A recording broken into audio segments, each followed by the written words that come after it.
शादी को इतना मुश्किल ना बना दे, बल्कि रिवायतों में आता है वो शादी सबसे अच्छी है कि जिसका बोझ कम हो।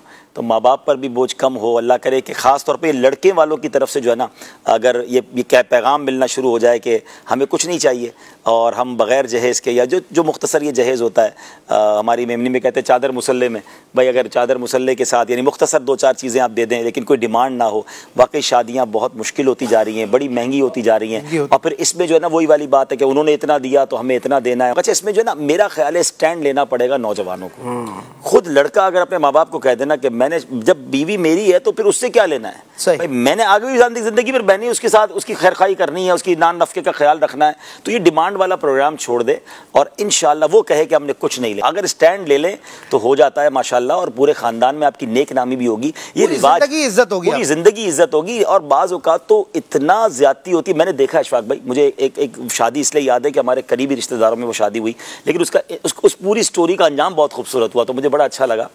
बहरोज़ भाई, हुआ ये कि एक मेमन कम्युनिटी में हमारे एक रिवाज है कि एक कम्युनिटी में कि शादी के लिए लड़की वालों को घर लेके देना होता है। अल्लाह। तो घर लड़के को मिल गया और शादी हो गई।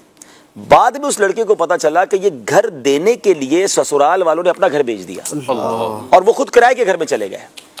और उस लड़के से अल्हम्दुलिल्लाह मेरी कुछ इंटरेक्शन थी, सलाम दुआ बड़ी अच्छी थी। मैंने उसको समझाया, अल्लाह ने तुम्हें बहुत दिया यार, तुम्हें पता है तुम्हारे सास ससुर कैसे रह रहे हैं, किराए के घर में रह रहे हैं। अल्लाह उस लड़के को सलामत रखे, उसने अपना घर बेचा, अपने ससुराल वालों को वापस घर दिलाया, अपने माँ बाप से मशवरा किया पहले और फिर अपने माँ बाप के साथ रहना शुरू हो गया। बोला मैं आपके साथ रहूंगा, आपकी खिदमत करूंगा, क्योंकि मेरी वजह से मेरे ससुराल, वो भी तो माँ बाप है ना, और वो किराए के घर में चले गए अपना घर छोड़कर। आप जो अशफाक भाई ने जुमला कहा ना, अब तक उस बंदे की अपने ससुराल में जो इज्जत है ना, यानी वो रो के दुआएं करते हैं उसके लिए कि ऐसा दामाद कब मिलेगा कि जो हमें घर ले चुका और घर बेचकर वापस हमें घर दिलाया। तो ये वो मिसालें हैं तो हमें सोचना, मतलब ये मैं कैसे खुश रह सकता हूं कि मेरे पास मेरी ज़ौजा तो आ गई, मेरे ससुराल वाले कर्जे में चले गए। कुछ खानदानों में है ऐसा माशाल्लाह, जो करते हैं ना, वो कहते हैं हम अपनी बहू से कुछ नहीं लेंगे, और फिर अल्लाह पाक ने उनको इज्जत भी दी। और कम नहीं होता यार, हमारे नसीब का हमें मिलकर रहेगा, किसी का लेके, यानी शादी के चक्कर में बूढ़े माँ बाप को मकरूज होते देखा है। सारी जिंदगी वो बेटी तो बिहा देते हैं और फिर सारी जिंदगी कर्जा उतारते रहते हैं। क्यों करना है ऐसा भाई? अगर अल्लाह ने आपको नवाजा है तो ये जहेज को खत्म करें और ये जो सादा जहेज है उसको लेके रखें। हमारी बहनों की उम्रें बढ़ रही हैं, शादियां नहीं हो रही। अच्छा, लड़के भी परेशान हैं। देखिए गुनाहों के दरवाजे क्यों खोल रहे हैं कि शादी को इतना बोझ, इतना मुश्किल, इतना महंगा कर दिया गया कि गरीब आदमी तो सोच सोच के हैरान हो रहा होता है कि इतनी बड़ी दावत भी करनी पड़ेगी। शादी के लिए कोई दावत की जरूरत नहीं है बहुत बड़ी, भाई आप घर के लोगों को 4 दोस्तों में वलीमा कर ले। अच्छा देखिए, जब ये कोविड आया था, लोग कहते हैं, मैं 2-3 बातें कहता हूं, कोविड आया था दावतें नहीं हुई। मैंने इतनी सादा शादियां देखी, घर की छत पे शादी हुई और 15-20-25 लोग आए और शादी भी हो गई। मैंने कहा काश यही फार्मूला कोविड के बाद भी जारी रह जाए। इधर कोविड गया, इधर जना फिर हॉल भरना शुरू और वही महंगी महंगी दावतें।